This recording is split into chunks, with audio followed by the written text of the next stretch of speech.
반갑습니다. 우리 좌우에 계신 분들과 함께 좀 인사 나누실까요? 제 옆에 이렇게 앉아주셔서 감사합니다. 이렇게 인사합시다. 옆에 앉아주셔서 감사합니다. 네. 함께 성장하는 자녀 양육이라는 제목으로 잠깐 여러분들과 함께 은혜를 좀 나누려고 합니다.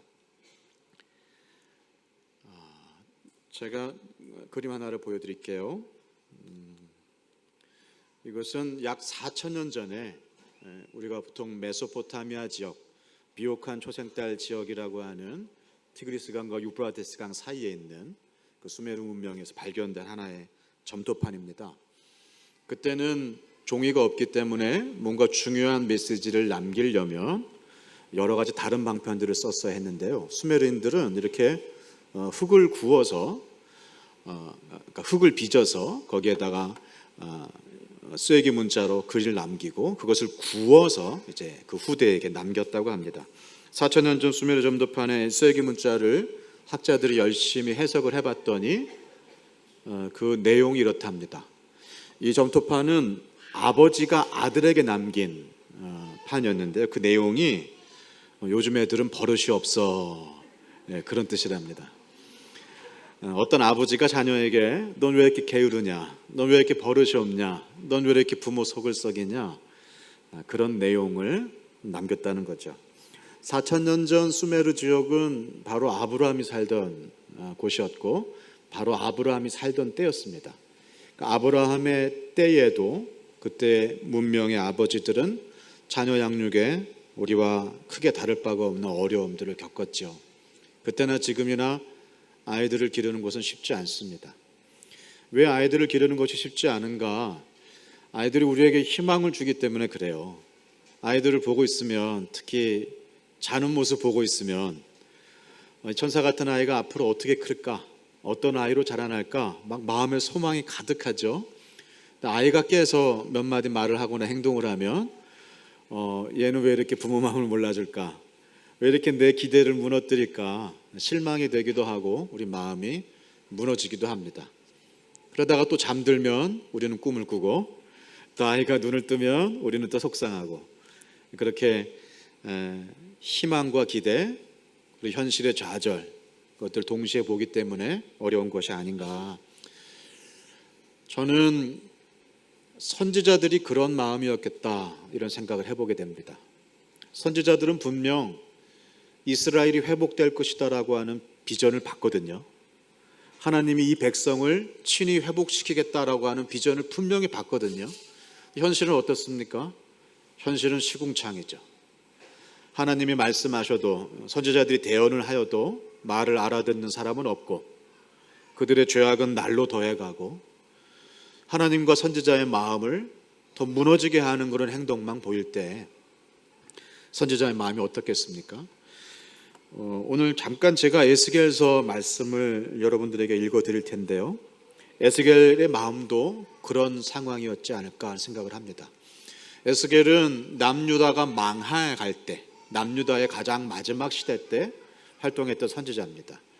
그는 여호야긴, 시드기야 이 세 왕이, 이 악한 남유다의 왕이 나라를 말아먹는 꼴을 봤고, 그리고 이제 예루살렘 성전이 무너지는 걸 봤고, 바벨론 제국이 쳐들어와서 성전에서 하나님께 예물을 드릴 때, 제사를 드릴 때 사용하였던 성전 기구들을 다 빼앗아가다가 느부갓네살 왕의 왕궁에서 술잔으로 활용하는 그런 모습, 그런 기가 막힌 모습을 자기 눈으로 봤어야 했던 그런 선지자입니다.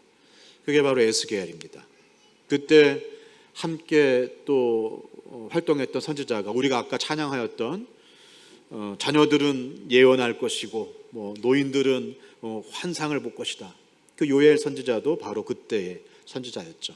그런 꿈이 있어요. 그런 비전을 봤어요. 그러나 현실은 무너져 가는 것이죠.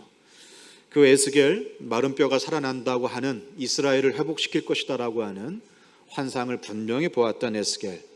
그러나 성전은 다 무너지고 나라가 망해서 포로로 끌려가는 모습을 봤던 그런 에스겔이 에스겔 47장 9절에서 이렇게 얘기합니다.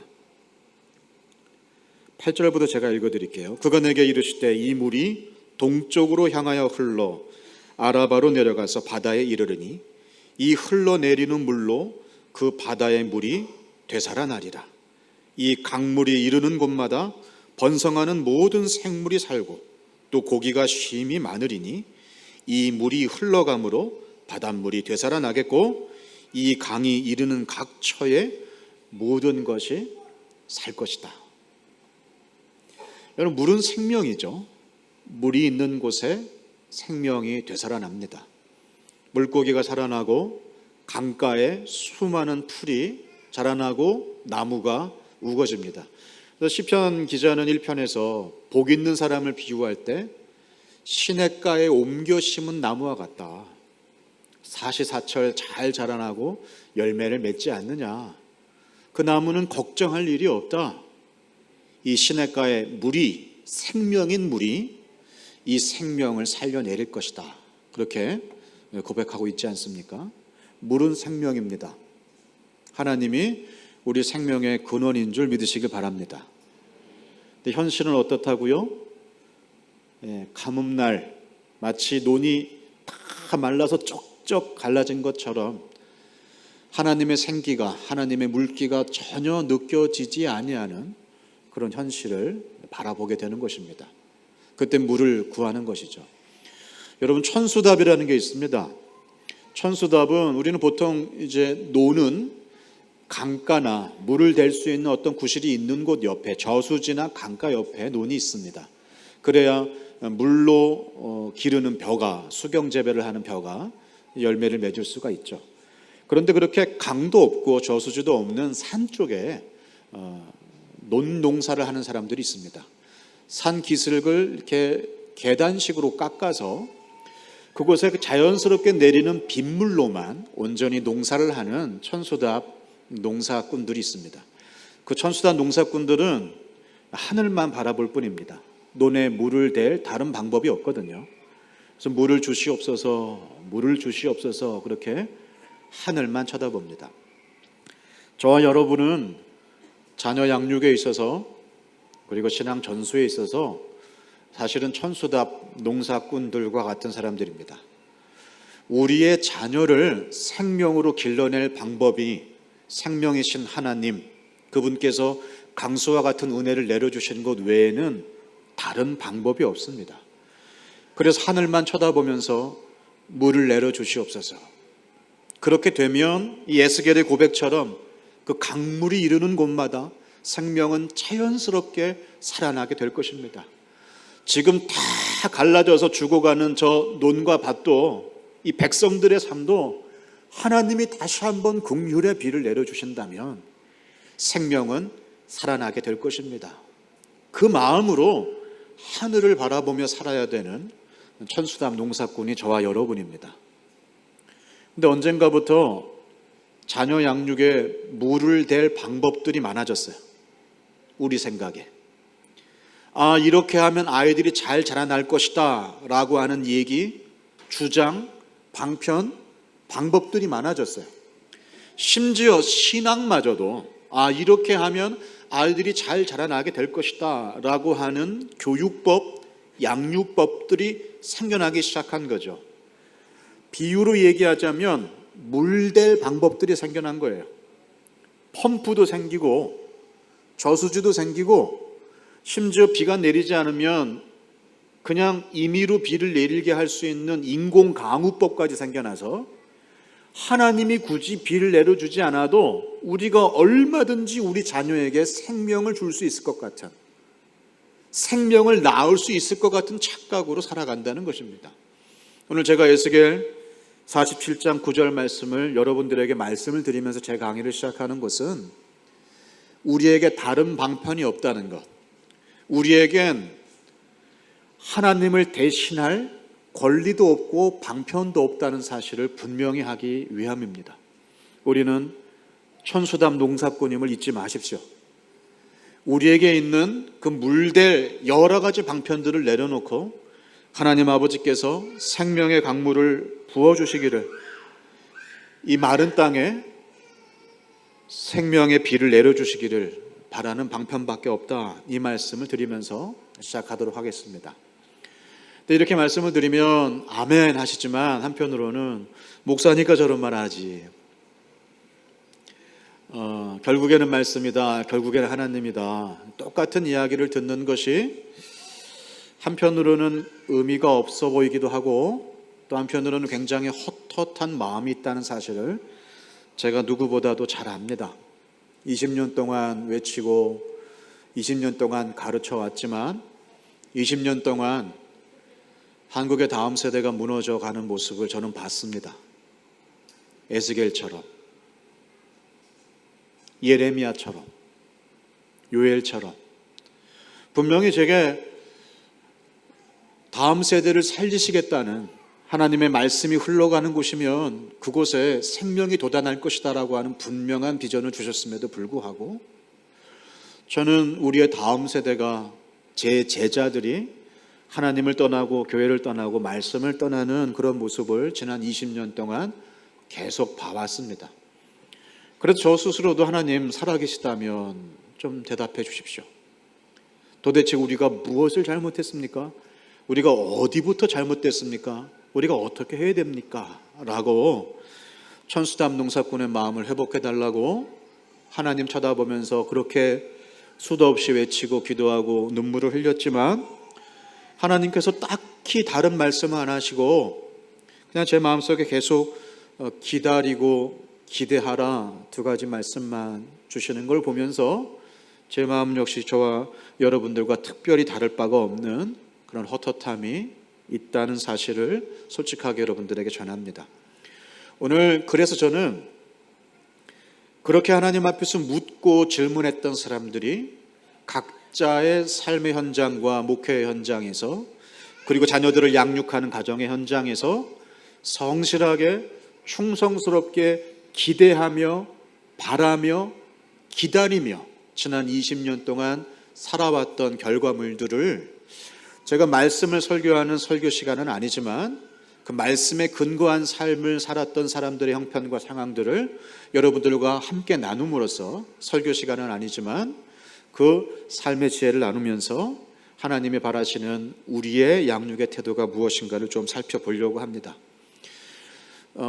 방금 말씀드렸듯이 지난 20년 동안 한국교회뿐만이 아니라 전 세계 모든 제도권의 교회들의 다음 세대가 교회를 떠나가고 있습니다. 특별히 좀 충격적이었던 것은 그렇게 열심히 주일학교에서 가르쳤던, 그러니까 제가 지난 20년 동안 열심히 가르쳤던 제 제자 세대들이 정작 자라나서 교회를 떠나가는 모습을 봤다는 겁니다. 지금 제 제자들이었던 30대, 40대의 사람들이 교회를 떠나가고 있는 비율이 엄청나게 높고 그 비율이 그대로 주일학교의 형편으로 오는 것입니다. 그러니까 지금 주일학교 아이들이 없는 것은 우리 아이들이 교회를 떠난 게 아니고요. 그 아이들의 부모들이 교회를 떠났기 때문에 자연스럽게 동반 하락한 모양입니다. 물론 자녀들의 숫자가 줄기도 했죠. 그러나 지금 30대, 40대가 엄청나게 교회를 떠나가고 있다는 사실을 우리는 먼저 기억해야 될 것입니다. 이 통계는 주일학교에서 최소한 6년 이상, 교회에서 6년 이상 주일학교를 쭉 통과하였던 아이들이 주일학교를 졸업하고 나서 18세에서 29세 사이, 고등학생을 졸업하고 나서 75% 정도가 교회를 떠나가고 있다라고 하는 서구의 통계입니다. 한국은 이것보다 못할까요? 덜할까요? 같은 말이군요. 더할까요? 못할까요? 제가 보기엔 더하면 더했지 못하진 않습니다. 많은 대학교에 가장 컸던 동아리가 기독교 관련 동아리였는데 지금은 기독교 관련 동아리들이 거의 명맥을 잇지 못하고 있습니다. CCC, 예수전도단 엄청 났었잖아요. 지금은 예수전도단이든 IVF든 조일 선교회든 대학생 선교회들이 가장 작은 동아리 모양을 갖추고 있습니다. 실제로 서울에 있는 대학의 복음화율을 살펴보니까 4% 이하더라 이런 얘기들을 들어보셨을 것입니다. 지겹게 들었죠. 이런 얘기들을 많이 했죠. 저도 20년 전부터 이런 얘기들을 많이 했습니다. 우리가 영국교회 꼴날 거다 앞으로. 그런데 조시 댄 하트라고 키드민 사이언스 대표가 그런 좀 다른 질문을 했어요. 어떤 질문을 했냐면 75%가 떠났다. 여러분 조심하십시오. 그게 아니라 왜 25%는 남아있을까? 질문을 바꾼 거죠. 왜 다 떠나가고 있는데 25%는 여전히 하나님을 믿으며 교회에 연결되어 있고 계속해서 그들의 신앙생활을 하고 있을까? 이 질문을 하고 그 떠나지 아니한 25%의 사람들에게 묻기 시작했습니다. 그들의 삶의 태도를 묻기 시작하고 가정생활, 교회생활, 믿음의 형편들을 물으니까 5가지 정도의 공통점이 생겨났다고 합니다. 이것은 미국 상황이어서 우리 한국교회 상황에 그대로 접목할 수는 없지만 저는 여기에서 아주 큰 몇 가지 원리들을 알게 되었습니다. 첫 번째, 25%는 왜 떠나지 않는가? 첫 번째는 일주일에 5회 이상 가족들과 함께 저녁 식사를 한다고 합니다. 우리나라에서는 불가능하죠. 우리나라식으로 바꾸자면 적어도 일주일에 2-3번은 함께 밥을 먹더라. 두 번째는 가족과 함께 교회에서 봉사를 하더랍니다. 그러니까 이들은 적극적인 신앙생활을 한다는 것이죠. 그러니까 예배를 영어로 서비스라고 합니다. 어떤 사람들은 서비스를 받는다고 생각을 해요. 큰 교회에 가서 종교 서비스를 받고 돌아온다고 생각을 하는데 이들은 말 그대로 서비스, 하나님을 섬기고 교회를 섬기고 교회 안의 지체들을 섬기는 적극적인 교회 생활을 하더라. 세 번째, 주중에, 주일이 아니라 주중에 최소 한 번 이상 영적인 경험을 하더라. 이 영적 경험이라는 것이 가정 예배일 수도 있고요. 주중에 모이는 소그룹일 수도 있고요. 아니면 무엇이든 일주일에 한 번 이상은 주일이 아닌 주중에 믿음에 대하여서 정기적으로 얘기하고 믿음을 표현하고 믿음에 대하여서 토론하는 일들이 있더라. 네 번째는 아주 어릴 적부터 교회랑 연결되어 있더라. 이 떠나지 아니하는 25%는 거의 모두가 다 영유아부 시절 때부터 교회의 주일학교와 연결되어져서 교회에서 자란 아이들이더라. 마지막 5번째가 부모 이외에 최소한 1명 이상의 믿음의 어른들과 연결되어 있더라. 그러니까 이 아이들이 믿음에 대하여서 질문을 하고 믿음에 대하여서 함께 이야기를 나눌 수 있는 믿음의 어른이 부모 이외에 꼭 1명 이상이 있더라, 이런 얘기입니다. 여기 있는 것들을 하나씩 다 살펴보면 좋겠지만 저는 오늘 정해진 시간이 있기 때문에 이 5가지 내용에서 큰 2가지 원리를 살펴보게 됩니다. 그것은 무엇이냐? 왜 아이들이 믿음을 떠나지 않았을까? 연결과 동행입니다. 우리 옆에 있는 분에게 얘기합시다. 연결과 동행. 그들은 연결되어 있습니다. 부모와 연결되어 있고 교회와 연결되어 있고 믿음의 동기들과 연결되어 있고 믿음의 어른들과 연결되어 있고 그리고 주일과 주중이 연결되어 있고 자기의 믿음과 세상의 삶이 연결되어 있고 그래서 내가 믿는 믿음과 세상의 삶이 단절되지 않고 나만 믿지 아니하고 함께 믿고 그래서 내 옆에서 믿음의 걸음을 걸어주는 동행해주는 나랑 나이가 같든 많든 그런 사람들이 있더라. 그리고 실제로 예수님과 동행하더라. 이것이 고등학교를 졸업하고도 떠나지 아니하는 믿음의 청년들의 공통점이라는 사실입니다. 그래서 저와 여러분은 연결과 동행이라고 하는 이 키워드가 자녀 양육의 핵심이라는 것을 깨닫고 가르침이나 권면이 아닌 연결과 동행으로 우리 양육의 태도를 바꾸어야 된다라고 여러분들에게 말씀을 드리고 싶습니다. 다시 말해서 여러분은 우리 아이들을 가르치는 사람이 아닙니다. 여러분의 자녀를 신앙으로 가르치지 마시고 여러분의 자녀들이 연결되게 해주세요. 믿음의 사람들과 믿음의 공동체와 믿음의 주일학교와 믿음의 어른들과 우리 아이가 어떻게 연결될 수 있을까? 나와 우리 자녀들이 어떻게 믿음으로 연결되어 있을 수가 있을까? 우리 아이들에게 이렇게 해라 저렇게 해라라고 가르치거나 권하는 것이 아니라 어떻게 함께 믿음의 걸음을 걸을 수 있을까? 일주일에 우리 아이들 얼굴을 만날 수 있는 시간이 아이들이 자라면서 점점 없어지거든요. 어렸을 때 24시간 붙어있던 아이들이 이제 일주일에 2시간도 부모들이랑 이야기를 나눌 수 없는 그런 성인이 되어갈 때 어떻게 우리는 그런 부모로서 아이들과 동행할 수 있을 것인가? 이것이 키워드라고 생각하시면 됩니다. 이렇게 아이들이 20대가 될 때까지 연결해주고 동행해주는 부모들의 자녀들은 통계적으로 교회와 믿음을 떠나지 않더라, 이것입니다. 제가 연결과 동행을 위한 제언 3가지를 드리도록 하겠습니다. 첫 번째, 따라합시다. 밥상을 바꾸라.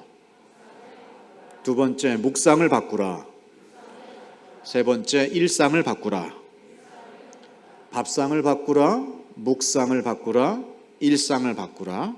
두 분씩 한번 마주 보시겠어요? 두 분씩 마주 보시고 가위바위보 하겠습니다. 가위바위보. 자, 이긴 분이 지신 분에게 물어보세요. 3가지가 뭐라고요?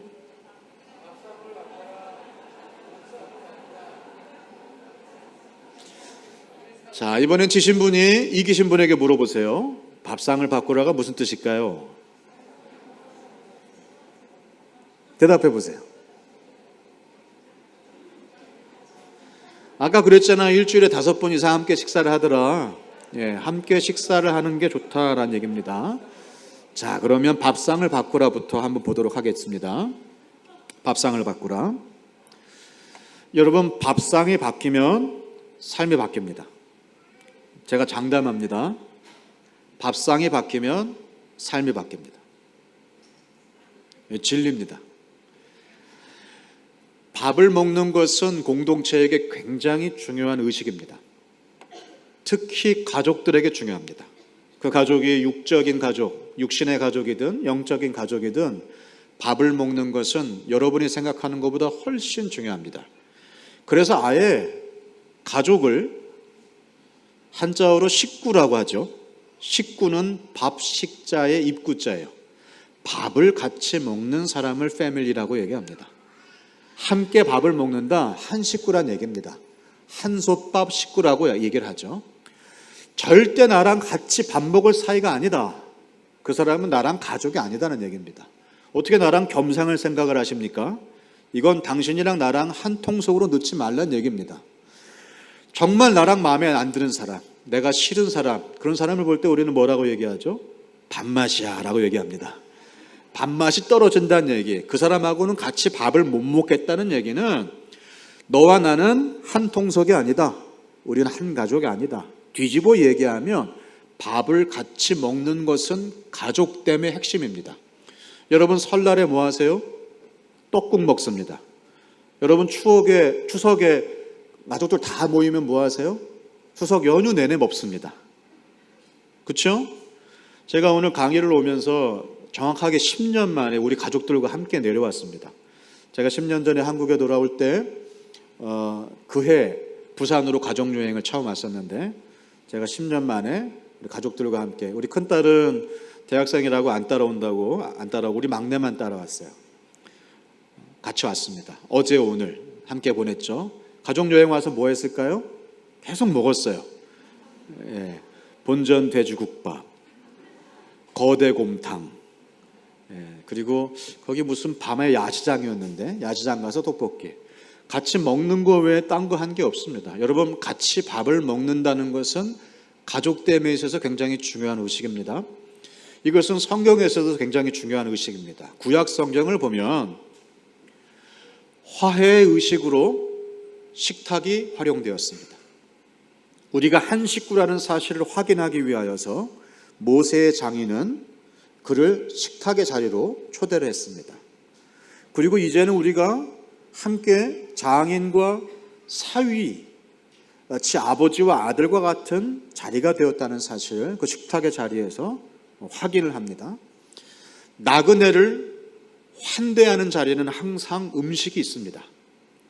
연결과 동행에서 밥을 같이 먹는다는 것은 떼놓고 생각할 수 없는 것입니다. 여러분이 함께 연결되고 싶은 사람이 있으면 우리는 어떻게 하죠? 식탁으로 초대를 합니다. 특히 집으로 초대를 합니다. 그래서 집 주인이 만든 음식을 함께 나눈다는 것은 이 사람을 우리 가족으로 초대한다는 얘기입니다. 예수님도 그래서 잡히시던 그날 밤 가장 중요한 마지막 최후의 만찬의 자리에서 제자들의 발을 씻기시고 성찬을 나누시며 너희들이 먹을 때마다 나를 기념하라. 그 음식을 비유로 들어서 내 육신이 내 피가 찢겨지고 흘려진 것을 기억해라 라고 예수님의 십자가 사역을 확인하고 제자됨을 확인하며 앞으로 땅끝까지 이르러서 이 증인되는 삶을 발전시킬 발전소와 같은 장소로, 그런 과제로 식탁의 자리를 제시합니다. 예수님 부활하시고 제자들을 만나실 때도 함께 모여있는 장소에서 같이 떡을 떼셨습니다. 갈릴리 바닷가에서 예수님은 다시 그 시리에 젖은 제자들에게 고기를 구워주시면서 먹이시면서 베드로에게 3번 물으시죠. 너가 나를 사랑하느냐? 그렇다면 내 양을 먹이라, 내 양을 치라.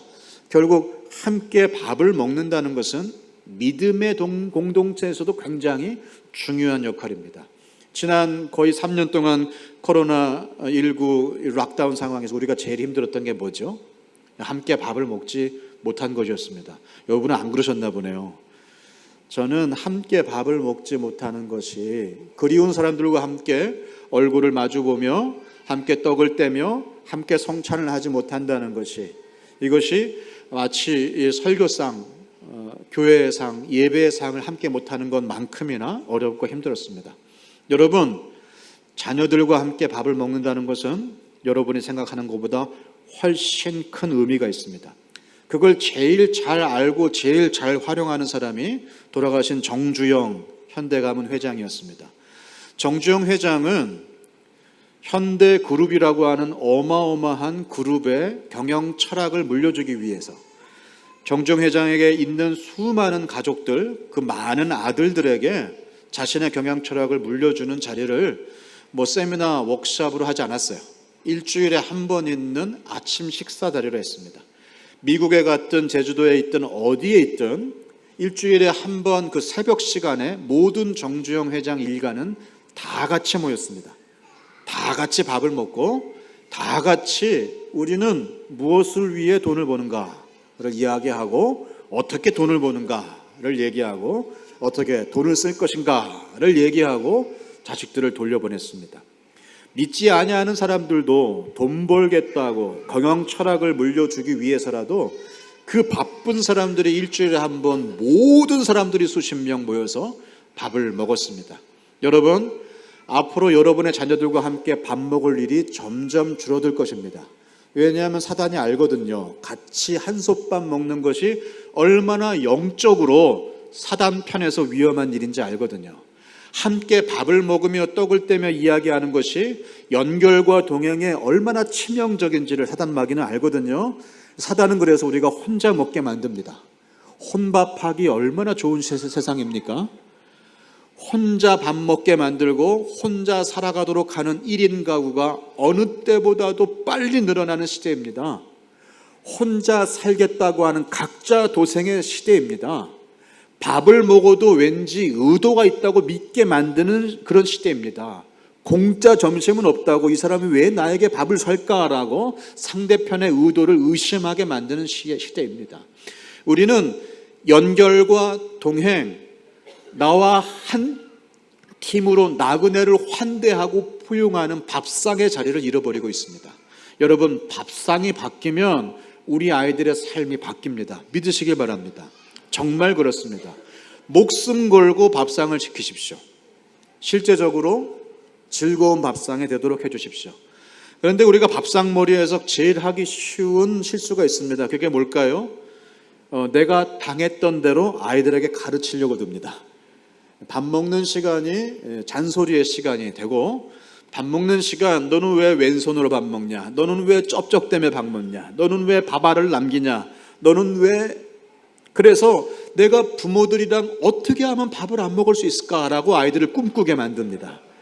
밥상은 항상 즐거운 시간이 되어야 됩니다. 밥상은 평등해야 됩니다. 밥상은 쉬는 시간이 되어야 됩니다. 함께 준비해야 됩니다.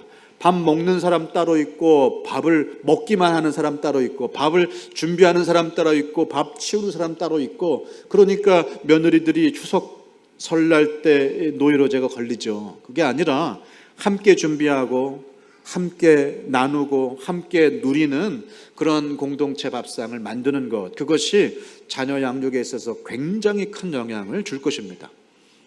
이렇게 하면 잘 그럴까 싶은데 하버드 대학 교수팀이 이런 연구를 했다고 합니다. 그러면 또 바로 알아들으시잖아요. 실제로 하버드 팀이 3년 동안 만 2세에서 5세까지 아이들이 단어를 어떻게 습득하는가를 봤습니다. 제가 정확한 숫자를 정해보진 않았는데, 근데 아이들이 3살부터 5살까지 2, 3년 동안 단어를 습득할 때 실제로 책을 통해서 배우는 것은 얼마 되질 않습니다. 책을 통해서 배우는 것에 정확하게 10배 이상을 밥상에서 배운다고 합니다.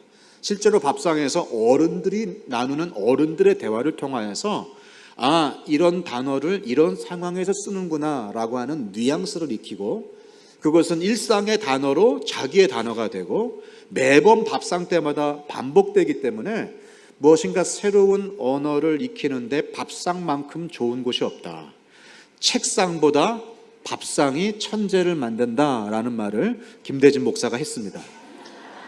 여러분, 정말 그렇습니다. 밥상은 우리 다음 세대의 삶을 바꿉니다. 믿으시길 바랍니다.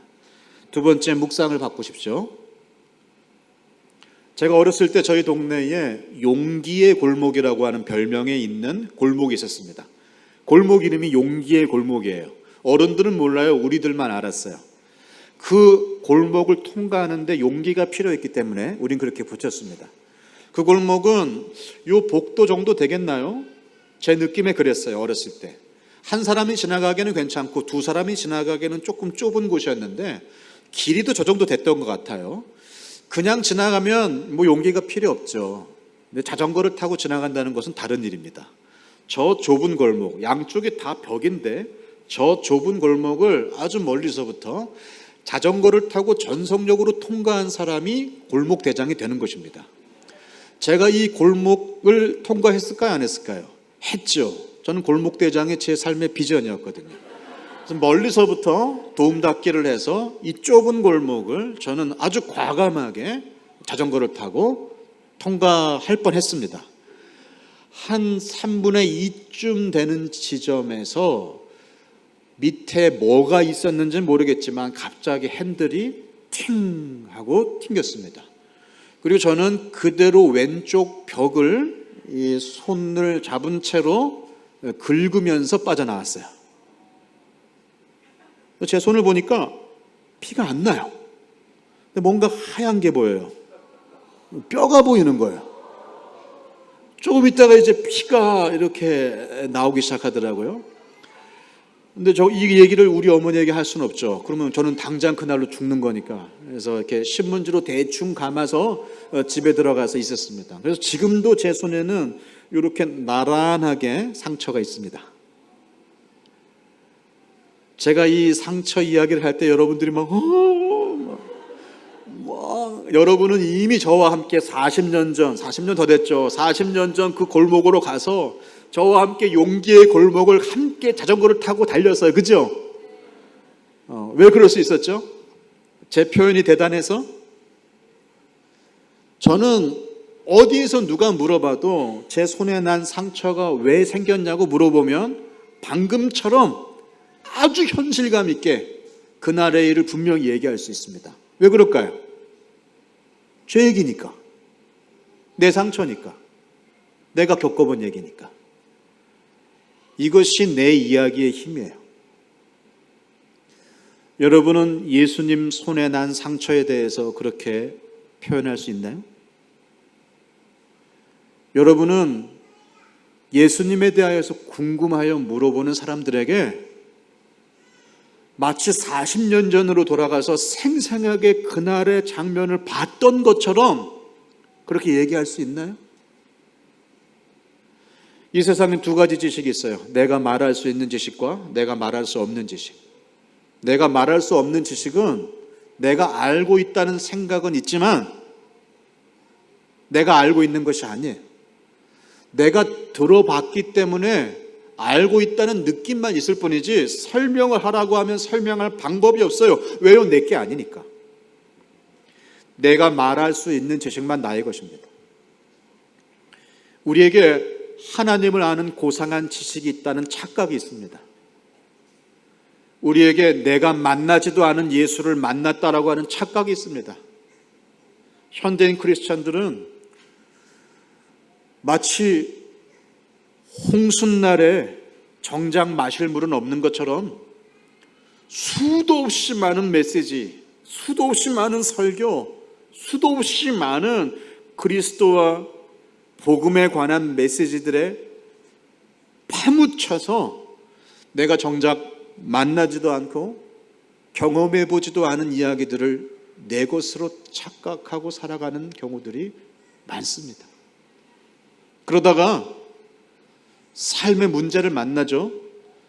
풀 수 있다고 생각을 했어요. 내 믿음의 정도라면. 근데 그 문제 풀 수 있을까요? 없을까요? 못 풀어요. 나에게 그 문제를 풀 수 있는 믿음의 실력이 없어요. 그 문제 만나고 엎어집니다. 문제가 풀리질 않아요. 문제가 오히려 꼬이죠. 의문은 더 생기고. 교회에서 분명히 이렇게 약속을 했는데, 하나님은 분명히 약속을 주셨는데 왜 삶은 이 모양 이 꼴이냐고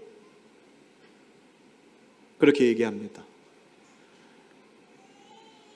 그리고 내가 경험해 보지 못한, 듣기만 했던 믿음을 믿음으로 착각했던 그 믿음의 실력이 드러나면서 실망감에 교회를 떠나고 믿음을 떠납니다. 묵상이 바뀌지 않으면 우리는 주일학교를 통과했든 교회에서 30년을 했든 제자훈련, 사역훈련을 했든 내가 집사건 장로건 삶의 문제 앞에서 문제보다 크신 하나님을 모른 채 우리는 무너지기 쉽습니다. 왜 에스겔은, 요엘은, 다니엘은, 학개는 그 비루한 현실 속에서도 눈물을 흘리며 가슴치며 그럼에도 불구하고 회복의 메시지를 전했을까요? 그들은 하나님을 경험했기 때문이에요. 예레미야가 얘기합니다. 내가 이 말을 전하지 않으면 내 가슴 속에서 불이 붙는 것 같다. 내가 경험한 하나님, 나에게 그 회복의 비전을 보여주신 하나님, 내가 분명히 본 것을 내가 어떻게 말을 하지 않을 수가 있느냐. 그것은 예루살렘 공회 앞에서 베드로의 고백과 똑같은 것이었습니다. 예수의 이름으로 어떤 말도 전하지 말라고 했을 때 베드로는 뭐라고 얘기했습니까?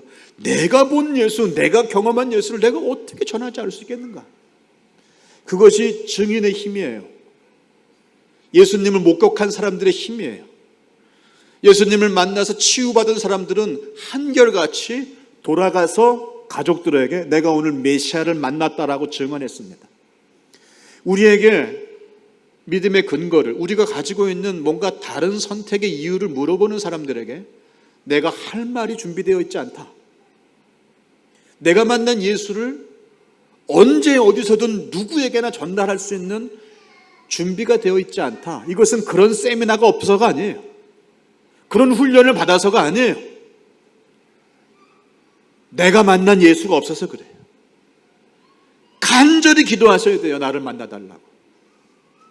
내가 모태신앙이지만 아직 주님 만났습니다라고 주님 앞에서 여러분 솔직하게 고백하면서 간절히 기도하셔야 돼요. 내가 만난 예수가 없기 때문에 내가 예수를 못 보여주는 겁니다. 예수 만났으면 자연스럽게 당연하게 그를 전하게 돼 있어요. 왜 우리의 다음 세대가 믿음을 떠날까요? 예수에 관한 강의가 없어서가 아니에요. 예수에 관한 학교가 없어서가 아니에요. 예수에 관한 훈련이 없어서도 아닙니다.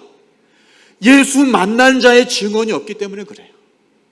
우리 아이들에게 그것이 육신의 부모든 영적인 부모든 내가 만난 예수가 있는, 내가 만난 말씀이 있는, 내가 파먹은 말씀이 있어서 그 말씀의 주인이신 하나님을 경험한 사람이 있다면 우리 아이는 그 하나님 만나고 싶다, 그 예수님 만나고 싶다라는 소망을 가질 수밖에 없습니다. 왜 다음 세대가 떠날까요? 우리에게 묵상이 없기 때문에 그래요. 수없이 많은 설교가 있죠.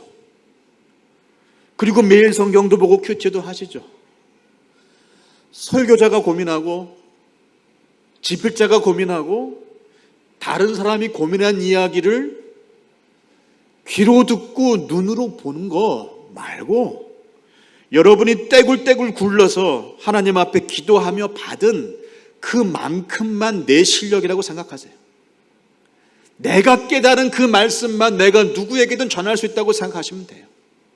우리 묵상이 바뀌지 않으면 우리 삶은 바뀌지 않습니다. 종교개혁은 다른 데 있지 않습니다. 종교개혁은 성찬의 개혁이었고 종교개혁은 성경 인쇄의 개혁이었어요. 마치 라틴어를 구사하는 사제들에게만 특별한 특권처럼 여겨지던 그 성찬과 성경을 언제 어디서든 누구든지 함께 먹으며 함께 읽을 수 있고 함께 나눌 수 있다는 것이 종교개혁이었습니다. 그래서 라틴어를 독일어로 번역한 사람이 화형을 당했어요. 그 라틴어를 프랑스 말로 번역한 사람이 화형을 당했어요. 성경 한 권이 집 한 채 값이었는데 그 한 권을 구하기 위해서 집을 팔았어요. 지금 우리는 3천 얼마면 성경을 내려받을 수 있는 시대에 살고 있습니다. 언제 어디서든지 스마트폰을 열기만 하면 내가 원하는 구절을 볼 수 있는 시대를 살고 있습니다. 홍순날이죠. 마실 물은 없어요. 그 성경을 위해서 목숨을 걸었던 사람들, 그 성경을 전하기 위하여서 태평양을 건너왔던 사람들, 그 성경을 읽고 삶이 뒤집어졌던 믿음의 선배들이 우리들에게 있음에도 불구하고 우리들은 내가 만난 말씀이 없는 헛된 말씀의 세대를 살고 있어요. 그러니 우리가 우리 다음 세대에게 어떻게 말씀을 보여줄 수 있습니까? 우리 아이들에게 말씀의 연결, 말씀의 동행, 그 말씀으로 우리에게 말씀하신 하나님을 소개시켜 주시길 원하신다면 내가 먼저 만나야 됩니다. 내가 만난 묵상이 있도록 주님 앞에 가슴을 치면서 듣는 설교 말고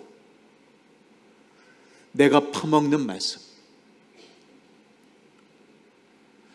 얼마나 설교를 잘 듣는지 설교의 전문가세요. 요즘 성도들이 앞에 설교 2분만 들으면 앞으로 30분 설교를 들어야 될지 말아야 될지 판가름이 된다고 하더라고요. 그래서 설교 앞부분의 2분을 어떻게 잘 살려내라, 그걸 설교 시간에 가르친답니다.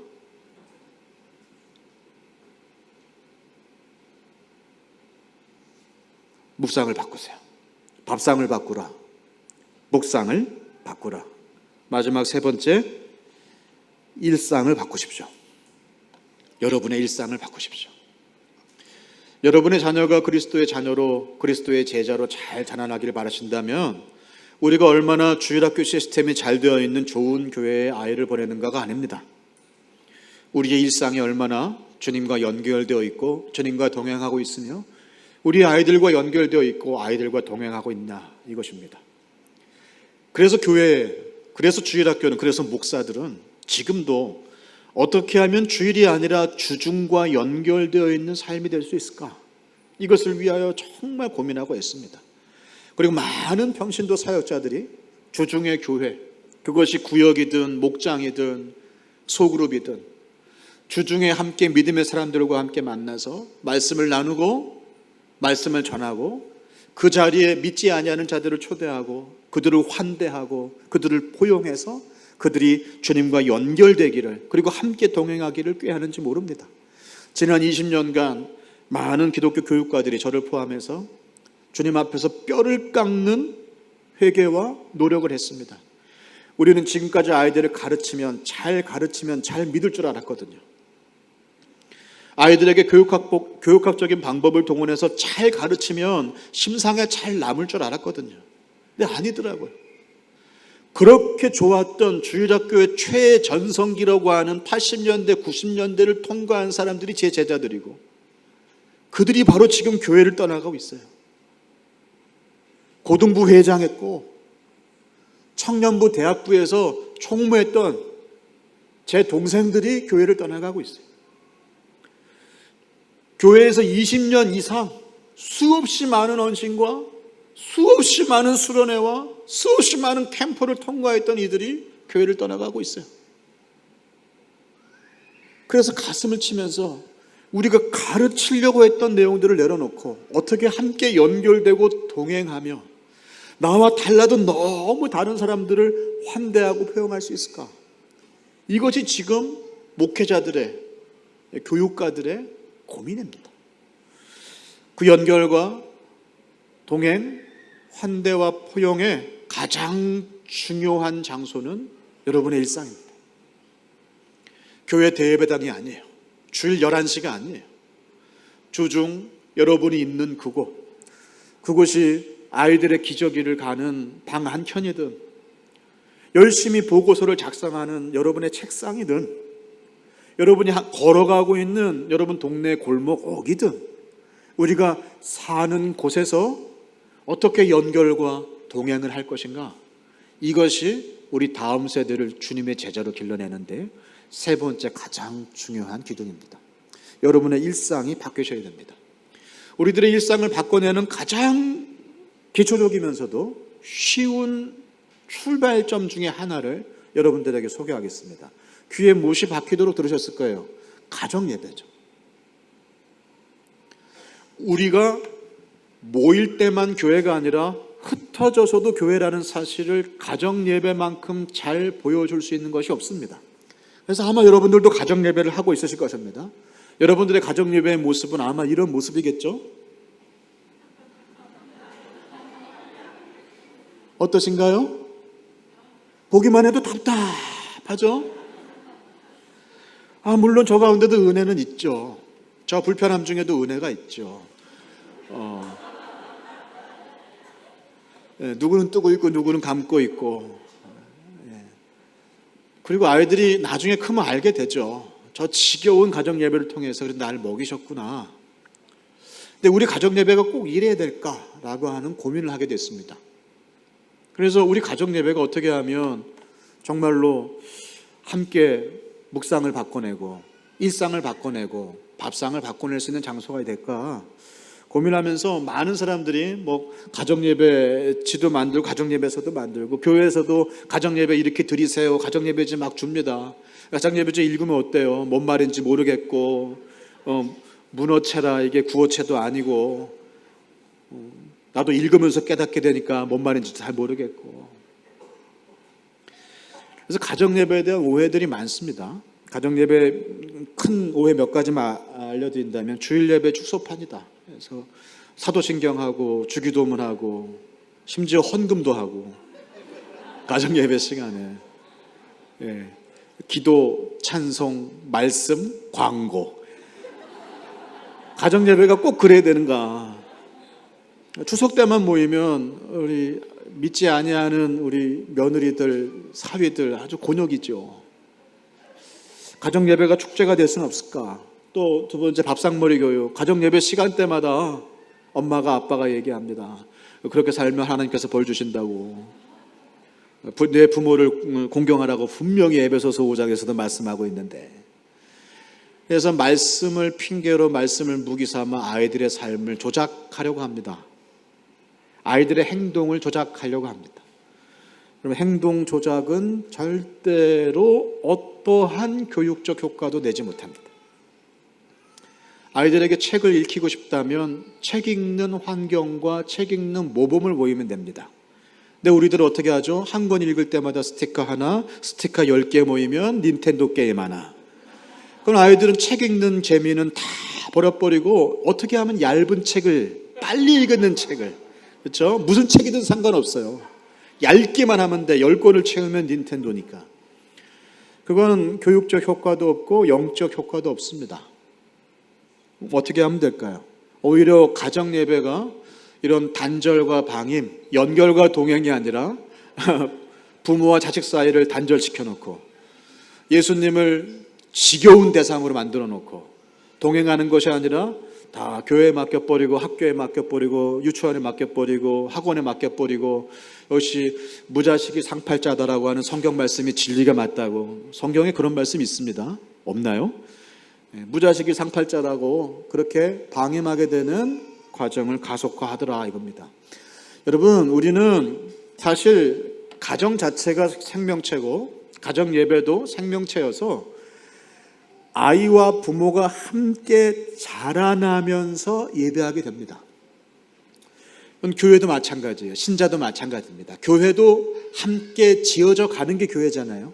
여러분 가정도 아이들이 자라나면서 부모도 자라납니다. 제가 어릴 때, 그러니까 우리 아이들이 어릴 때 저와 우리 아이들이 이제 성인이 되었을 때 저는 다릅니다.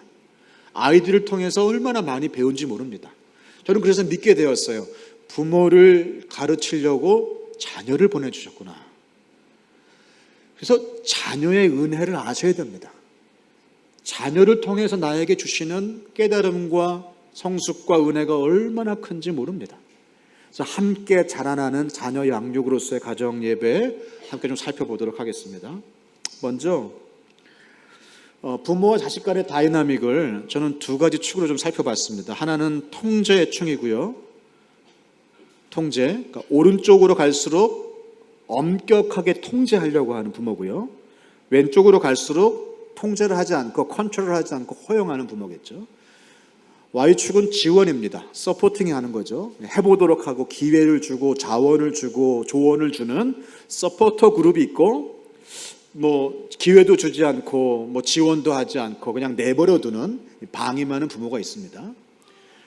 그래서 통제, 엄격한 부모와 허용적인 부모, 지지하는 부모와 거부하거나 방임하는 부모로 나타내고요. 그래서 이 네 개의 분면, 4분면을 통해서 우리는 네 개의 부모 유형을 살펴볼 수가 있습니다. 첫 번째는 독재형인데요. 독재형은 통제는 강하게 하고 지지는 하지 않는 거죠. 권위형은 엄격하게 통제도 하지만 한편으로 지원도 아끼지 않아서 뭔가 권위적인 가르침이 되는 것이죠. 허용형은 지지하는데 통제를 하지 않아요. 그러니까 다 하도록 내버려 두죠. 이렇게 되면 버르장머리 없는 아이가 될 가능성이 많겠죠. 그 다음 방임형, 통제도 안 하고 컨트롤도 안 하고 지지도 안 하고 완전히 내버려 두고 마치 이렇게 방목하는 것처럼 아이들을 내버려 두는 방임형 부모가 있습니다. 독재형, 권위형, 허용형, 방임형 중에서 어떤 부모가 제일 좋은 부모일까요?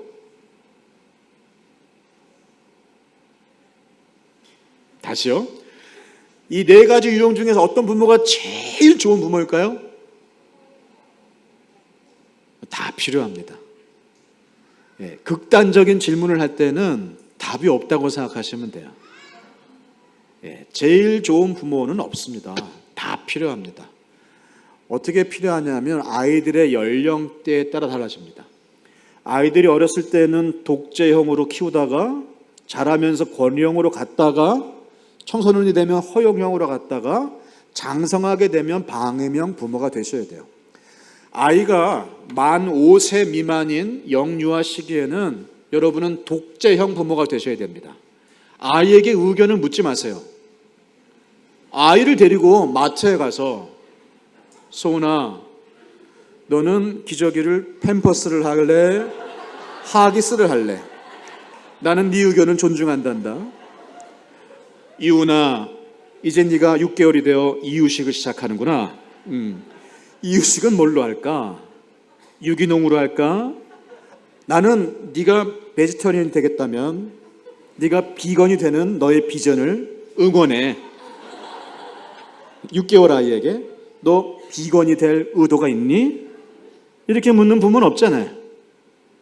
아이에게 가장 좋은 것을 여러분이 선택하시고 여러분이 적용하세요. 독재형이 돼야 돼요.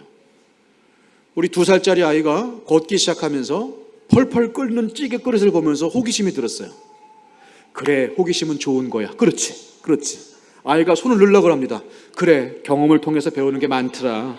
넣어봐야 알지. 그래, 한번 넣어보렴. 그러나요? 안 돼! 절대 안 돼! 죽어도 안 돼! 하지마! 당연하죠. 얘가 이제 자전거를 타려고 그럽니다. 자꾸 헬멧을 쓰라고 그래요. 부모는 귀찮다고 안 쓰려고 그래요. 그럼 여러분 어떻게 하실래요? 아이들과 협상하실랍니까? 안전에 관해서 협상은 없어요. 독재형 부모가 되셔야 돼요. 그러다가 아이들이 큽니다. 만 5세가 넘어가면 유아사춘기라고 해서 뭔가 자기 의식도 생기고 자기 존재감도 생기고 뭔가 자기를 부모와 다른 환경을 통해서 확인하고 싶어하는 일들이 생겨나요. 그래서 이제 미운 7살, 바로 그때가 만 5세예요. 그럼 아이들에게 의견을 물어보기 시작하셔야 돼요. 그런데 얘야, 넌 인생이 뭐라고 생각하니? 이런 걸 물어보시면 안 돼요. 얘야, 짜장면을 먹을까? 짬뽕을 먹을까? 아빠가 짜장면 통해! 그러면 안 되죠. 우리 애한테 의견을 물어보셔야죠. 짜장면, 짬뽕 정도는 물어볼 수 있잖아요. 그러다가 아이가 이제 초등학교 5학년쯤 됩니다. 그러면 물어보셔야 돼요. 저는 우리 아이들이 초등학생 때부터 가족여행을 가는데 항상 같은 장소에 3박 4일을 갑니다. 2박 3일을 갈 때도 있었죠. 첫째 날은 우리 큰아이의 날. 큰아이가 관광 코스를 정하고 큰아이가 좋아하는 음식을 먹고 그날 저녁은 함께 밥을 먹고 나서 보드게임도 하다가 같이 모입니다. 그리고 큰아이가 지난 1년 동안 어떤 삶을 살았는지를 듣습니다. 우리 큰아이가 그때 초등학생이었는데 한 1시간 반 동안 얘기를 하더라고요. 지난 1년 동안 있었던 이야기들을 충분히 나눕니다. 그 다음에 큰아이를 위해서 우리 나머지 세 식구가 함께 손을 얹고 기도를 합니다. 두 번째 날, 그러니까 일정상으로 3일째죠. 그날은 유은이의 날, 우리 막내 날입니다. 언니가 하는 걸 봤죠. 그래서 그날 일정 우리 아이가 정하고 아이가 먹자는 거 먹고 아이가 가자는 데 가고 그날 저녁도 마찬가지로 유은이가 지난 1년 동안 어떻게 지냈는지를 얘기합니다. 아직 좀 어리고 느려서 한 10분 하다가 맙니다. 괜찮아요. 내년은 훨씬 더 좋아질 거예요. 자기 나름의 자기의 생각을 이야기를 합니다. 우리 유은이를 위해서 함께 기도합니다. 그리고 4일째 되는 날 돌아옵니다. 그걸 매년 1년에 한 번씩 반복합니다. 그래서 우리 아이들에게는 부모에게 내가 못한 이야기가 없다라고 하는 마음의 헛헛함이 별로 없어요. 아이에게 의견을 묻고 아이의 이야기를 들어주는 것은 연결과 동행의 부모가 가질 수 있는 아주 기본적인 태도 중에 하나입니다. 아이들에게 의견을 묻기 시작하세요. 지원을 하시고 기회를 주시고 지지를 하세요. 그리고 통제를 조금씩 줄여가세요. 그러다가 청소년이 될 때쯤에 되면 이제 엄격하게 통제하던 부모에서 이래도 되나 싶을 정도로 허용하는 부모 쪽으로 오히려 바뀌어야 됩니다. 우리는 어떻게 하죠? 야, 네가 고3이다, 고3. 고3은 예수님도 건드시면 안 되잖아요. 이 중요한 시기에 네가 그래서 되겠냐? 먹는 것, 가는 것, 입는 것, 뭐 하나부터 열까지 다 얘기를 하죠. 그러니까 우리는 점점 통제를 줄이고 우리 아이들이 허용적인 부모 밑에서 마음껏 선택할 수 있도록 해야 되며 심지어 지원도 줄여야 됩니다. 스스로 자원도 만들고 자기가 가지고 있는 것으로 해보도록 하고 그리고 마음껏 하면서 실패도 해보게 하는 것이 그런 연결과 동행의 부모입니다. 아이가 이제 20살이 넘어서 고등학교를 졸업했습니다. 성인이 되었습니다. 그 다음부터 어떻게 되죠? 네가 알아서 하는 거예요. 저희 집 가훈을 말씀드릴게요. 저희 집 가훈입니다. 신명기의 말씀을 베이스로 이렇게 만들었습니다. 2줄입니다. 첫째 줄, 온 마음 다해 하나님을 사랑하고 둘째 줄은 뭘까요? 성경 좀 보신 분들은 내 이웃을 내 몸처럼 사랑하라. 같죠? 아닙니다. 첫째 줄은 온 마음 다해 하나님을 사랑하고, 두 번째 줄이 나머지는 네 마음대로 결정해라. 이것이 우리 집 가훈입니다. 하나님을 사랑하는 동기와 태도라면 나머지 비본질적인 것은 너가 마음껏 선택하고 책임지고 스스로 그 결정을 통해서 배우고 그 결정을 통해서 더 나은 사람으로 자라가라. 이것이 우리 집의 가훈입니다.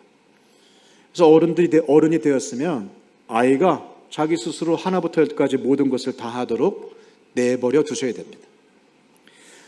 이것을 제가 세 글자로 더 줄였습니다. 루틴, 리듬, 리얼. 여러분은 이 세 가지만 기억하시면 됩니다. 앞에 복잡한 그래프 다 잊어버리시고 학령전, 루틴, 메이크 루틴. 어렸을 때 아이들에게 루틴을 만들어주세요. 매일 하는 믿음의 습관을 만들어주세요. 타협이 없어요. 그냥 하는 거예요. 아이의 의견을 물을 것도 없어요. 루틴. 그래서 원래 모든 인류가 다 이렇게 하나 보다. 그렇게 알고 자라나게 하시면 됩니다. 자기 의식이 생겨나기 시작한 어린이 때면 리듬을 만드세요. 리듬. 강약, 중간약, 높낮이가 있는 것처럼 맨날 똑같이 하는 똑같은 말이 아니라 변주를 주세요. 환경도 바꾸고 질문도 바꾸고 태도도 바꾸고 내용도 바꾸면서 다양한 믿음의 상황들, 믿음의 사람들, 믿음의 형편들을 만나실 수 있도록 하세요. 선교사님 오셨어요? 안식으로. 그러면 그 선교사님을 빨리 우리 집으로 저녁 초대를 해야죠. 우리 아이들에게 리듬을 만들어줄 수 있는 절호의 기회입니다. 이 선교사님의 그 완전히 다른 문화권 속에서 완전히 다른 상황 속에서 믿음의 생활들을 하는 사람들의 이야기들을 우리 아이들이 함께 저녁 식사 시간에 식탁 가운데서 듣는 거 얼마나 좋습니까? 제가 말씀드렸던 밥상을 바꾸라, 묵상을 바꾸라, 일상을 바꾸라, 리듬을 만들어라 다 포함되는 거잖아요. 선교사님을 저녁 식사에 초대하는 것, 리듬. 마지막은 리얼입니다. 청소년기 이상이 되면 실제적인 삶의 문제들을 함께 나누는, 머릿속에 종교적인 표현으로서의 믿음이 아니라 그런 종교적인 의식으로서의 예배가 아니라 아주 실제적인 것을 나누는 것이 여러분 가정 예배가 되어야 됩니다. 예를 들죠. 저희 아이들이 어렸을 때에는 가정 예배를 매일 드렸는데요. 쉬웠어요. 그냥 이 인기 동요를 펴고 앞부터 맨 처음부터 끝까지 같이 부릅니다. 어쩔 때 우리 둘째가 꽂히면 악어새라는 노래가 있었는데요. 정글 숲을 지나서 가자, 뭐 엉금엉금 기어서 가자. 그 노래를 한 40번 반복을 해요. 그게 우리 가정 예배였습니다. 그리고 아이들이 이제 노래를 다 했어요. 충분히 했어요. 그러면 우리 찬송가 하면 찬송가를 펴니다. 한 달에 한 번 어떤 찬송가의 1절만 불러요. 처음에는 그냥 따라 부르죠. 나중에는 외워서 부릅니다. 그리고 한 2주째 되면 이제 매일 하니까 아이들이 다 암송할 뿐만 아니라 쥐들끼리 막 율동을 만들어요. 그래서 한 달이 다 지나고 나면 찬송가 전체를 외워서 율동을 만들어서 부릅니다. 5살짜리 아이들이. 주와 같이 길 가는 거, 이게 뭐 이렇게 아이들이 만들어 갖고 부른 거예요. 그냥 매일 예배를 드리면서 매일 불렀던 찬송가, 수백 년 동안 불렀던 찬양의 내용이 자신의 것으로 이렇게 오는 것을 보게 됩니다. 두 번째, 우리 아이들이 컸을 때는 제가 밤에 어릴 때 2층 침대에 아이들을 이렇게 눕혀놓고 밤에 불을 끈 상태에서 이 스토리 바이블을, 예수님 중심으로 구약과 신약을 다 풀어낸 기가 막힌 성경책입니다. 이 스토리 바이블을 한 챕터씩 읽어줬어요. 제가 방문 틈으로 들어오는 조그마한 불빛에다가 저만 읽고 아이들은 깜깜한 방 안에서 눈을 감습니다. 아빠의 목소리로 성경책을 읽어주면 아이들이 머릿속으로 상상을 하는데요. 어떤 애니메이션보다 재밌고 어떤 유튜브 영상보다도 생생하고 아들이 머릿속에서 자기가 느끼는 하나님 아버지의 이야기들을 이렇게 꿈꾸게 됩니다. 그런 시간을 통해서 밤에 함께 잠에 드는 시간도 하나님을 만나는 시간으로 리듬을 만들어 준 것이죠.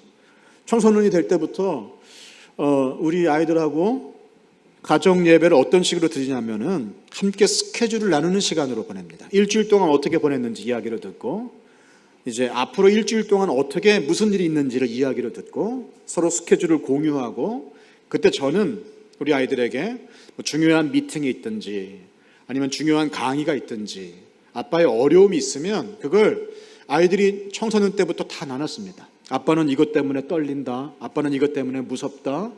이번 달 말에 우리가 전셋집을 구해야 된다. 전셋집 좋은 데 얻을 수 있도록 우리 함께 기도하자. 그러면 중학교 1학년짜리가 우리 집 전셋집을 위해서 기도한다니까요. 그리고 실제적으로 그 집이 어떻게 구해졌는지 그 이야기를 같이 듣거든요. 그럼 이 아이들은 믿음이 삶하고 떨어진 게 아니에요. 매일매일 살아가는 게 다 기도할 제목이고, 그 기도로 하나님이 어떻게 들어주셨으며 어떻게 거절하셨으며 그게 나중에 어떻게 합력하여 선을 이루는지를 실제적으로 보게 됩니다. 함께 스케줄을 나누고 기도 제목을 나누는 정도로만도 얼마든지 가정 예배가 될 수 있습니다. 루틴, 리듬, 리얼. 어렸을 때 루틴, 어린이가 되면 리듬, 변주, 청소년이 되면 리얼, 삶의 실제적인 문제. 이 세 가지로 연결과 동행, 환대와 포용의 신앙 전수가 일어나기를 축복합니다. 내용이 너무 많고 어려운 것이어서 이것을 제가 짧고 피상적인 것으로 바꿨습니다. 세 가지. 무엇을 바꾸라? 밥상을 바꾸라, 묵상을 바꾸라, 일상을 바꾸라. 가정예배를 할 때 루틴, 리듬, 리얼, 이 6가지를 기억하시면 됩니다. 두 분씩 짝 지으세요. 가위바위보 하겠습니다. 가위바위보. 네, 이기신 분이 지기신 분에게 바꾸라 3가지.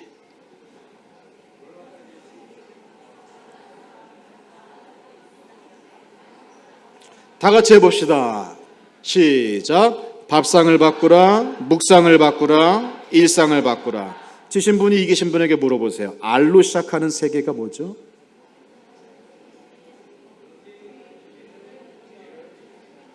다 같이 해봅시다. 루틴, 리듬, 리얼. 어렸을 때는 루틴, 무조건 독재형으로 루틴을 만드세요. 커가면 변주를 주세요. 다른 상황, 다른 때, 다른 표현, 다른 내용. 청소년이 됐을 때는, 장년이 됐을 때는 리얼, 삶의 실제적인 얘기들을 나누면서 함께 동행하시기를 바랍니다. 잠깐 같이 기도하겠습니다. 하나님, 고민을 나눴습니다. 짧은 시간 제 부족함을 통하여서 하나님 아버지의 마음을 나누었습니다. 가슴에 새겨지게 하시고 좋은 것이 있다면 남게 하시고 삶에 적용하게 하셔서 다음 세대를 주님의 세대로 세우기 위한 천수담 농사꾼의 마음을 회복시켜 주시옵소서.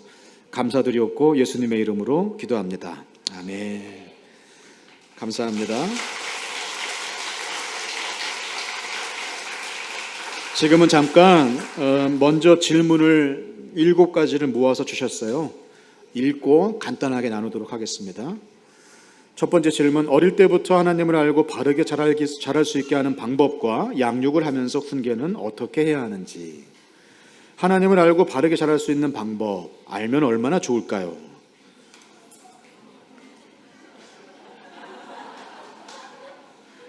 천수답 농사꾼에게는 물댈 방법이 없습니다. 하나님을 바라보는 방법밖에 없어요. 그래서 제가 강의 중에 나눴죠. 연결과 동행, 연결과 동행이다. 밥상과 묵상과 일상을 바꿔라. 두 번째, 아이들에게 예배 습관을 위해서 부모로서 어떻게 해야 될까요? 본을 보이라. 예배 습관 어렸을 때는 어떻게 한다고요? 의견 묻지 마세요. 그냥 루틴. 당연히 모든 60억 인류가 그렇게 사는 걸로, 그냥 태어나면 이렇게 사는 걸로 그냥 만드세요. 어린이가 되면요, 절대 그렇게 하시면 안 돼요. 물어보세요. 아이들이 하나님 없는 것 같아 그러면 너 그런 말 하면 돼, 안 돼? 될까 안 될까요? 기회예요. 아, 이 아이가 자기 신앙을 갖는구나. 그렇지. 야, 나도 옛날에 그런 생각했는데. 야, 이제 네가 하나님을 진짜 만날 때가 됐나 보다. 하나님은 왜 없다고 생각해? 물어봐 주세요. 겁내지 마세요. 하나님 계신데 뭐가 겁나요? 그렇잖아요. 세 번째, 아이가 교회를 안 간다고 할 때 아이에게 어떻게 설명을 해야 될까요? 자, 미취학이다? 설명할 필요가 없어요. 그렇죠? 이건 뭐 어린이다? 어떻게 해야 될까요? 물어봐야죠. 왜 그렇게 생각하니? 왜 가기 싫니? 아, 그렇구나 하면서 그 싫은 부분들을 위해서 아빠가, 엄마가 뭘 하면 좋을까? 이렇게 같이 고민을 해주세요. 그러면 그거 보고 그 뜻이 갸륵하야 아이들은 부모의 편을 들게 돼 있습니다. 부모로서 신앙으로 잘못하고 있나라는 마음으로 흔들릴 때가 있는데 어떻게 대처를 해야 할까요? 부모의 연약함은 아이들에게 별이 됩니다. 여러분, 상처는 별이 됩니다. 부모의 연약함을 그대로 드러내세요. 부모 역시 예수님이 절실한 주인입니다. 우리 아이들도 멀쩡한 부모가 필요한 게 아니라 우리 아이들도 예수가 절실한 주인입니다. 우리 아이들이 그렇게 예뻐 보이지만 우리 아이들은 예수가 아니면 소망이 없는, 죽을 수밖에 없는 죄인이에요. 나나 너나 예수님 절실한 죄인이라는 사실, 주 안에서 지어져가는 동역자라는 사실. 그래서 부모의 부족함과 고민들을 내어놓고 아이들과 함께 이야기를 나누세요. 그렇다고 2살짜리 앞에서, 그때는 하나님 같은 하나님의 대언자로서의 모습이겠지만 아이가 자라가면서 부모도 함께 자라가는 것입니다. 5번째, 부모로서 죄성으로 인하여 자녀에게 본이 되지 못할 때 부모의 마음가짐. 같은 답이 되겠죠. 부산의 부산국밥이 왜 유명한지 아십니까? 부산의 어려움 때문에 그래요. 전쟁통에 한국 전쟁 때 부산까지 밀려왔고, 그리고 또 일제치하에서도 부산에서 돼지의 좋은 부분, 등심, 목살 좋은 부분은 다 일본으로 다 빼앗기고 남은 잡고기들을 이렇게 먹을 수밖에 없었기 때문에 그 잡고기를 가지고 만든 것이 부산의 고기국밥입니다. 그런데 그것이 나중에 부산의 명물이 되잖아요. 상처는 별이 됩니다. 쿠바의 왜 올드카, 그 유명한 그 옛날 차들이 왜 유명해졌습니까? 쿠바 조치로 완전히 봉쇄가 되면서 어떤 나라와도 교류를 못하게 되면서 이제 오래된 차를 오랫동안 고칠 수밖에 없었어요. 그것이 쿠바라고 하는 나라의 관광 자원이 돼서 그 나라를 먹여 살릴지 누가 알겠습니까? 부모가 가지고 있는 모든 상처를 하나님이 어떻게 별처럼 사용하실지 그거는 여러분 기대하시면서 우리 생명의 근원 되신 하나님이 친히 모든 강물이 흐르는 곳마다 생명을 낫게 하실 것이다. 다 자라게 하실 것이다. 여러분의 상처를 드러내는 것을 절대로 부끄러워하지 마시기 바랍니다. 6번째, 엄마의 기준에서 어린 자녀의 모습을 판단할 때가 있습니다. 그렇죠. 예배에 잘 앉아있지 않으려는 모습, 이럴 때는 어떻게 지도해야 할까요? 자, 아이가 어리다 어떻게 한다고요? 똑바로 그냥 당연히 그런 줄 알고. 자, 어린이가 되면 똑바로는 안 통해요. 더 이상 끝나고 물어보세요. 엄마의 마음을 나누세요. 아빠의 마음을 나누세요. 내가 이래서 당황스러웠다. 예배 시간이 어떤 시간이라고 생각하니? 하나님을 만나는 시간이어야 할 텐데 우리가 어떤 태도여야 될까? 아빠가 엄마가 본을 못 보여줬구나. 이렇게 함께 이야기를 나누는 시간으로 가셔야 됩니다. 청소년이 됐는데 교회를 안 나오겠다. 그런 아이가 있습니다. 어떻게 해야 될까요? 내버려 두세요. 기도하세요. 억지로 앉혀놔봐야 아무 도움이 안 됩니다. 기대하면서 기도하세요. 그것이 가장 빠른 방법입니다. 자녀의 마음을 돌이키실 하나님을 생각하면서. 그래서 아이들에게 부모 이외에 다른 믿음의 어른이 필요한 겁니다. 똑같은 얘기를 부모가 할 때는 아이들이 못 알아들어요. 똑같은 얘기를 다른 사람이 얘기하면 그거 맞다고 그래요. 그런 경험 많이 해보셨죠? 그래서 우리가 개신교가 잃어버린 것 중에 하나가 천주교의 godfather, 대모 제도입니다. 아이가 영아 세례를 받을 때, 유아 세례를 받을 때 부모 이외에 다른 어른이 이 아이의 삶과 믿음을 책임지겠다고 함께 선서를 하는데, 우리 교회가 그런 모습을 빨리 회복해야 된다, 저는 그렇게 생각합니다. 여러분 목장, 여러분 구역 안에서 구역 식구들이 구역에 있는 아이들의 godfather, 대모가 되어 주셔서 부모가 하지 못하는 얘기를 할 수 있는 믿음의 삼촌, 믿음의 이모, 좋은 엄마, 아빠가 우리 아이들에게 더 필요합니다. 마지막 7번째, 미디어에 노출되는 자녀를 볼 때 어떻게 하면 문화를 잘 이야기해 줄 수 있을까요? 이것도 연결과 동행의 차원에서 함께 보셔야 됩니다. 미디어는 말 그대로 미디움, 매개체입니다. 미디어 자체는 선과 악이 없습니다.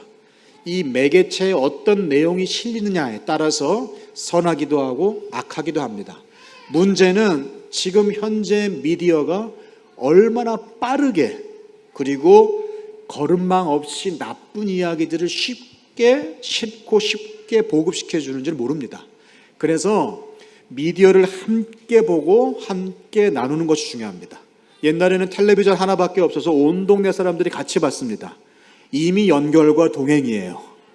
같이 막 전설의 고향 보면서 내 다리 내놔 그러면서 온 동네 아이들이 그 다음날 학교에 가면 다 내 다리 내놔 막 그러면서, 기밀이 이노끼에게 막 박치기를 할 때 그 다음날은 전부 우리가 일본을 이긴 것처럼 막 축제를 하고, 그 연결과 동행이잖아요. 미디어도 함께 보시는 게 중요해요. 지금 1인 미디어 시대라서 6인치 화면을 가지고 언제 어디서든 자기가 원하는 걸 자기만 보잖아요. 그게 가장 무서운 겁니다. 그래서 정말 미디어 교육을 하고 싶으시다면 정기적으로 함께 보는 것이 필요해요. 정기적으로 아이들의 연령대에 맞는 영화들, 그렇다고 해서 막 너무 좋은 영화, 막 교과서적인 영화만 보지 마시고 아이들이 좋아할 만한 영화를 보면서 거기에서 함께 이야기를 나누고, 그 시간이 아이들에게 추억할 수 있는 시간이 되는 시간으로 만드시면 좋습니다.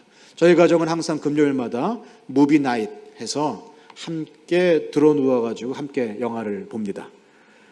지난주에는 우리 막내하고 함께 범죄도시 2를 봤어요. 욕과 폭력이 난무하는 비성경적인 영화를 보면서 제 마음속에 아주 후련한 마음이 들었습니다. 하나님이 이렇게 악을 처리하실 것이다. 세상은 악하지만 어떻게 범죄하는 사람을 내버려 둘 수 있냐고, 나쁜 놈은 잡아 쳐놔야 되는 거 아니냐고 마동석이 얘기할 때 아멘, 제가 그랬어요.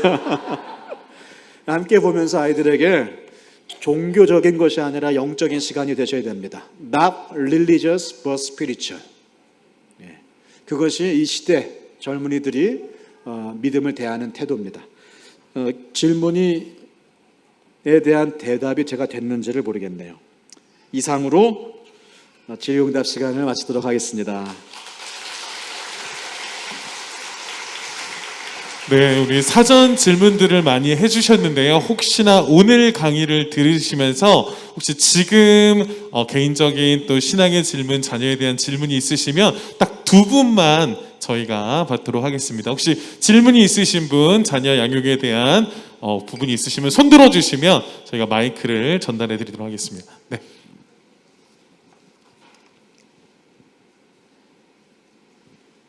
오늘 강의 너무 잘 들었습니다.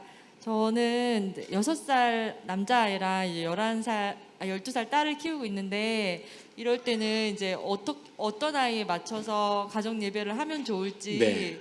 지금 궁금합니다. 아이 연령대가 차이가 많이 날 때, 그렇죠. 게다가 딸, 아들이니까 실제 연령보다 더 나겠네요. 보통은 남자애들이 많이 느리거든요. 그래서 거의 누나가 업어 키울 그런 상황인 것 같습니다. 2가지 방편이 있는데요. 큰 아이에게 맞추세요. 우리가 자꾸 어린 아이가 안쓰러워서 어린 아이 쪽으로 낮추는데 하향 평준화됩니다. 누나에게 맞추면 누나의 언어와 누나의 단어와 누나의 사상을 가져요. 식구 많은 집의 아이들이 성숙한 이유가 거기에 있습니다. 저는 공대 출신이에요. 저는 화학공학과를 나왔는데 저는 굉장히 국어와 영어를 좋아하고 잘합니다. 이유가 있습니다. 저희 2살 터울 저희 형이 저랑 같은 방을 썼는데 고등학교 1학년부터 3학년 때까지 한샘 국어를 매일 들었어요. 저는 옆에서 한샘 국어를 이미 다 들었어요. 중학생 때. 고등학교 국어가 너무 쉽더라고요. 그러니까 형이 하는 얘기, 형이 듣는 이야기들을 계속 들으니까 그것이 저의 것이 됐습니다. 우리 남성 여성분들이 부부가 보통 아내분들이 어린 경우들이 많잖아요. 그런데 살다가 보면 여성분들의 수준이 남성분들의 나이 수준과 같게 됩니다. 그래서 남편 친구들이 오히려 어리게 보이는 상황들이 많이 발생하죠. 마찬가지입니다. 큰아이에게 맞추시고 아이가 따라올 수 있도록. 두 번째 방법은 어린아이한테 맞추시고 큰아이는 교사 역할을 하는 겁니다. 그러니까 큰아이가 부모의 보조교사처럼 또는 엄마를 돕는 사람처럼, 그래서 가정 예배를 드릴 때 뭐 예배 순서지를 만든다든가 자료를 만든다든가 뭘 해도 하여튼 너는 내 보조교사야 하면서 아예 큰 아이를 영적인 교사처럼 자기보다 더 많은 일을 할 수 있는 사람처럼 키우는 것이 제일 중요합니다. 네, 이제 마지막으로 한 가지만 더 질문을 받겠습니다. 네, 질문 있으십니까? 네, 한 분만 더 받겠습니다. 있으십니까? 날마다 오는 기회가 아닙니다. 네. 아니, 강의 너무 감사합니다. 아이가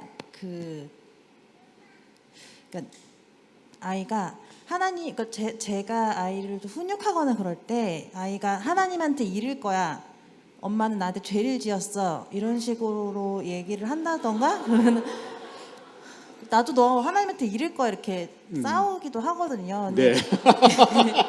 그러니까 이게 아이가 바라보는 초점이 정말 하나님한테 가 있는 건 감사한데, 여기서 부모의 권위와 하나님의 이제 그 높으심을 그걸 좀 잘 못 맞추겠는 거예요. 네네. 제가 그래서 아니 나 그래도 넌 내 말을 들어야 돼라고 해야 될지, 하나님한테 의지하는 것을 좀 어떻게 가르쳐야 될지 좀 혼돈이 좀 많이 와요. 네네. 근데 아이가 아직 어리긴 해서 좀 어렵거든요. 그럼. 네, 사실은 보통 아이들이 이제 부모의 권위와 하나님의 권위를 동일시합니다.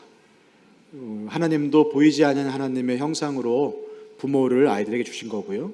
십계명도 보면 중간에 이제 5계명, 내 부모를 공경하라, 그걸 기준으로 하나님에 대한 관계와 이웃에 대한 관계가 나뉘어지는 걸 봅니다. 그걸 보면 부모의 형상, 부모의 이미지가 하나님의 형상과 겹칩니다. 그런 부분에 있어서 부모의 말과 권위를 하나님의 말의 권위처럼 받아들이는 것, 그것이 굉장히 중요하고요. 아이가 하나님에게 엄마 잘못했는데 하나님에게 이를 거야 라는 얘기는 제가 보기에 굉장히 좋은 것 같아요. 이 아이에게 최종 권위는 누구에게 있어요? 하나님께 있어요. 그러면서 아이는 엄마나 부모에게 반항하는 거예요. 왜 반항하죠? 엄마도 잘못했네, 아빠도 잘못한 거 아니야, 나한텐 이렇게 얘기하면서 하나님께 이를 거야. 두 가지가 다 있는 거거든요. 그럴 땐 저 같으면 이렇게 할 것 같아요. 야, 하나님한테 이른다 그러니까 내가 너무 듣기 좋다. 역시 세상 최고의 분은 하나님이시구나. 아빠도 엄마도 하나님 말씀 들어야 되고, 아빠도 엄마도 잘못하면 하나님께 알아야 돼. 두 번째, 야, 하나님한테 혼낼 거야, 이를 거라라고 할 정도로 아빠나 엄마가 잘못된 모습을 보여줘서 미안하구나. 아빠도 엄마도 하나님 앞에서는 큰 죄인이라 잘못한 경우가 너무 많단다. 나도 잘 믿을 수 있도록 너가 좀 도와주렴. 아빠 엄마가 잘못하는 것 같으면 이르지 말고 나한테 먼저 와서 도와주고 격려해주면, 아빠 뭘 도와줄까? 요즘 삶이 힘들어 보이는데 이렇게 얘기해 주려. 오히려 이렇게 얘기를 합니다. 그래서 에베소서의 말씀도 보면 천국 백성의 신분을 1, 2, 3장에서 얘기하고 나서 4, 5, 6장에서 뭘 얘기하냐면 천국 백성은 이렇게 살아라 해놓고 다 부모, 자식, 그 다음에 남편과 아내, 다 그 안에서 얘기를 하고 있어요.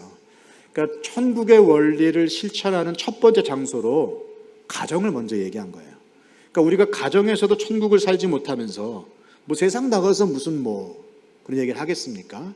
따라서 아이들이 가정 안에서 천국 백성으로 하나님과의 관계, 죄성의 관계, 그리고 믿음과 삶의 이야기들을 나누는 것은 세상에 나가기 전에 복음을 먼저 리허설하고 예행 연습해 보면서 시행착오를 방지할 수 있는 굉장히 탁월한 그런 교육입니다. 그래서 우리 어머니 얘기하신 우리 아들인가요? 딸인가요? 딸, 아들. 앞으로 어떻게 될지 모르는 아주 멋진 아들이네요. 우리 아들이 하나님에 대한 권위를 인정하는 것을 잘 인정해 주시고 엄마가 아들의 기대에 못 맞춰주는 부분에 대한 사과도 하시고 엄마도 역시 하나님이 필요한, 하나님의 다스림이 필요한 너와 똑같은 하나님의 백성이라는 것을 알려주면서 엄마를 도와주렴. 너가 엄마가 필요한 것처럼 나도 너가 필요하단다 하면 오히려 아이들의 그 믿음들이 반항심보다는 저 인생 내가 도와줘야지 그러면서 내가 도와주지 않으면 누가 도와주겠어 그러면서 오히려 함께 자라나는 가족으로 자라날 줄로 믿습니다. 너무 멋진 아들이네요. 저는 박수 보내주고 싶어요, 우리 아들한테. 감사합니다. 네, 저는 제 시간은 딱 맞췄습니다.